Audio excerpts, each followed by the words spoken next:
Okay, there are two things we have to talk about in social media that are very important for store owners that sometimes I've kind of glossed over these terms. That lady that talked to me in Atlanta, she said, you talked about age of acquisition. Tell me exactly what that is. So age of acquisition is that type of person that is acquiring goods in their life. And usually in marketing, we refer to them as the age of acquisition, 18 to 34. And what happens for young adults in that age category is they're deciding what kind of career they're going to have, if they're going to school, if they're buying their first house, if they're having a child.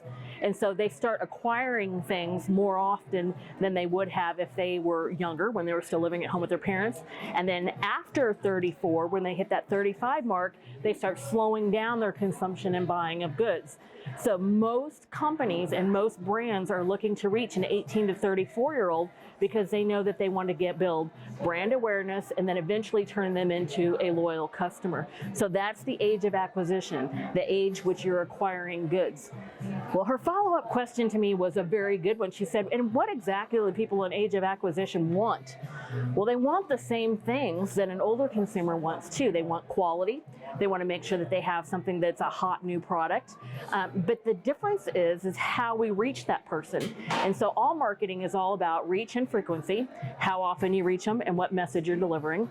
So reach and frequency. And so how do we reach them? The first way we do it is we make sure that we're using a platform that dovetails into their lifestyle.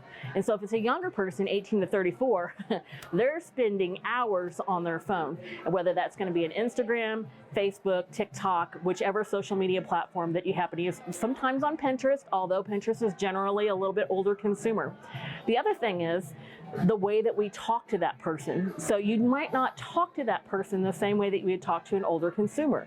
You're going to say things like, let's review your apartment. Let's do some apartment therapy type of shopping in our store. This would be fantastic for the person that has a 2-bedroom or something like that. That's just an example.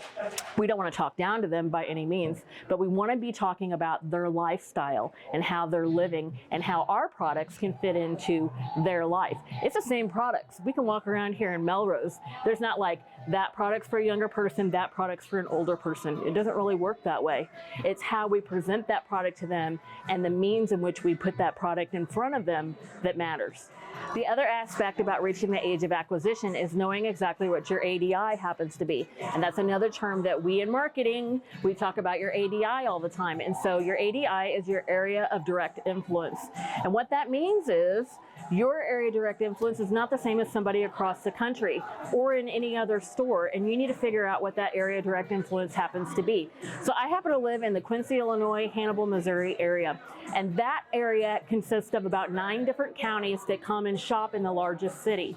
That makes up our ADI. Those are the potentials that we have as shoppers.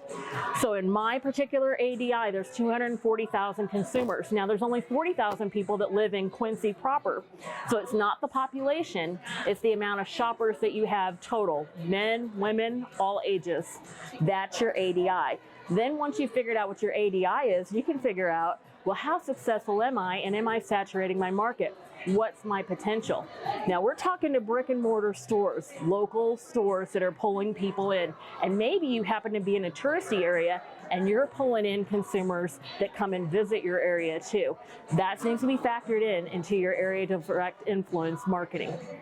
Another aspect of your area of direct influence, let's say 240,000 is your ADI. Is it male or female? What is your customer base? In our case, it's going to be 120,000 females potential, and then it's going to drop from there to maybe 80,000 that are going to be in our total shoppers from 18 to 65. And then we need to look at our age of acquisition. What percentage of those are in that age category? Then we know how many we're actually trying to target and whether or not we're successful. Now that store in Ohio that talked to me, she said, I've got 50,000 Facebook users. Is that good? And I said, I don't know. It depends on where in Ohio you're at. Are you in a large ADI or are you in a small ADI? It makes a difference. Are you reaching 10% of your potential customers or are you reaching 80% of your potential customers?